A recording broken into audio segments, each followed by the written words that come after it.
Um cristão estava viajando em um navio em direção ao local onde iria desenvolver um projeto. Era uma viagem longa e a travessia duraria 3 longos dias pelo oceano. O navio tinha acomodações confortáveis e a previsão do tempo para a viagem era boa. Depois de navegar o primeiro dia, o comandante ouviu o alerta dado pelo rádio de que à frente aquele navio enfrentaria intensas chuvas e ondas agitadas.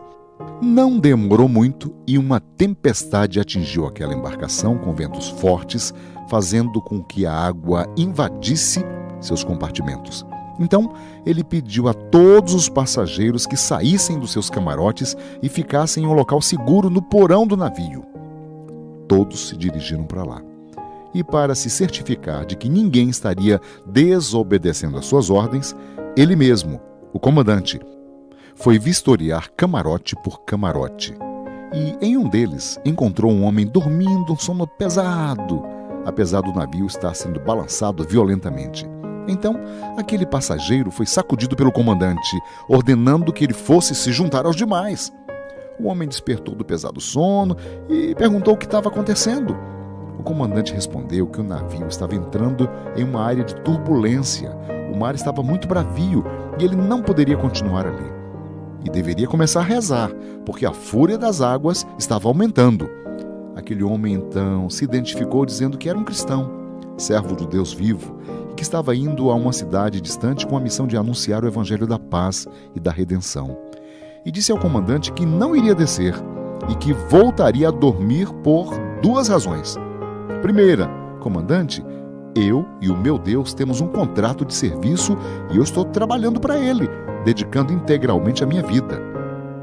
Segunda, eu e o meu Deus firmamos um acordo de que ele estaria sempre acordado e que jamais dormiria para me defender e proteger. E foi ele mesmo quem me disse várias vezes, não temas porque eu te ajudo. E nesse instante, comandante, ele está acordado, por isso eu posso dormir. Então eu vou orar a ele agora, para que ele se lembre do nosso contrato. E orou. Os ventos foram cessando e a tempestade passou. Então aquele comandante reconheceu que Deus estava com aquele missionário e tornou-se um servo do Senhor. Ao longo de toda a Bíblia, a expressão não temas aparece 360 vezes no Antigo e no Novo Testamento. Expressões do tipo, fique calmo, não se atemorize, não receis, ser forte, corajoso, estou convosco, eu mesmo, eu vou adiante de ti, são expressões sinônimas de não temas e que aparecem de forma constante no texto sagrado. Deus sabe que desde que o homem pecou, perdeu a sua companhia constante e quebrou o pacto de fidelidade com ele. A morte e o medo passaram a ser companhias constantes na vida do ser humano. Assim é que, após a queda do homem, naquele memorável diálogo do Senhor com Adão, em Gênesis capítulo 3, quando o Senhor pergunta, Adão, onde estás? Ele respondeu, ouvi a tua voz no jardim e porque estava nu eu tive medo, me escondi. Ali aparece pela primeira vez na Bíblia a expressão medo. Mas o que é medo? O dicionário diz que é um sentimento de viva inquietação ante a noção do perigo real ou imaginário de ameaça. Também é descrito como pavor, temor, receio, apreensão.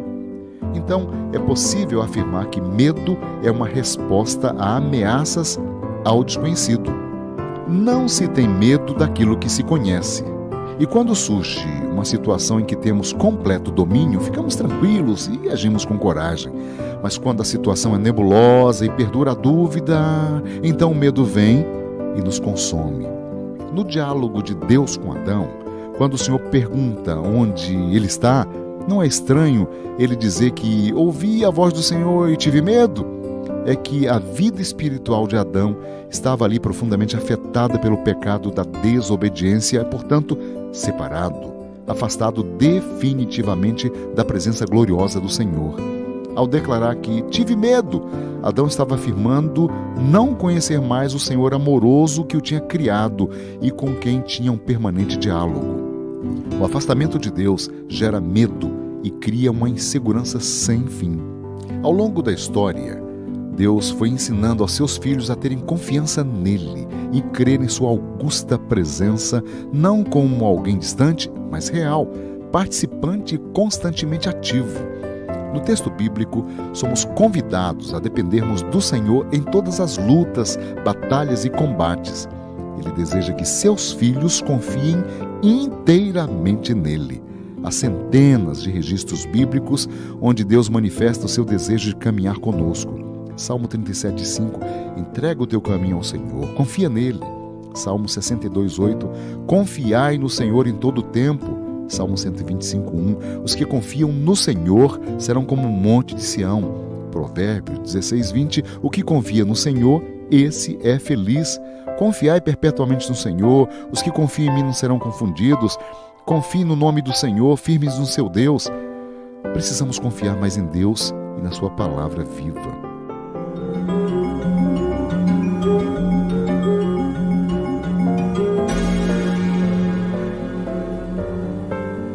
Um prédio estava pegando fogo e ali estavam os bombeiros apagando o incêndio. E todos aqueles que estavam em perigo, os bombeiros estendiam suas redes e gritavam para que pulassem. E todos os que pularam foram salvos. Até que avistaram um garotinho lá no último andar e gritaram para ele pular, mas ele gritava que não podia porque estava paralisado pelo medo.